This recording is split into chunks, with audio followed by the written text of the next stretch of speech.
இன்னிசை பாடி வரும் இளம் காற்றுக்கு உருவமில்லை. காற்றலை இல்லை என்றால் ஒரு பாட்டொலி கேட்பதில்லை.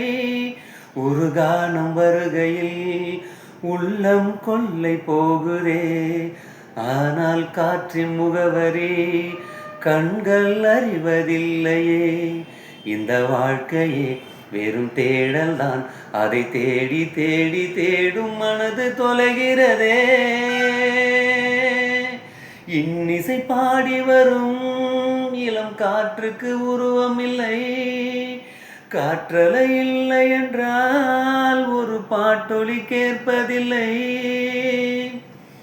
கண்ணில்லை என்றாலோ நிறம் பார்க்க முடியாது. நிறம் பார்க்கும் உன் கண்ணை நீ பார்க்க முடியாது. வாழ்க்கையின் வேர்களோ மிக ரகசியமானது. ரகசியம் காண்பதே நம் அவசியமானது. தேடல் உள்ள உயிர்களுக்கே தினமும் பசி இருக்கும். தேடல் என்பது உள்ளவரை வாழ்வில் ருசி இருக்கும். அடப்பாடல் போல தேடல் கூட ஒரு சுகமே.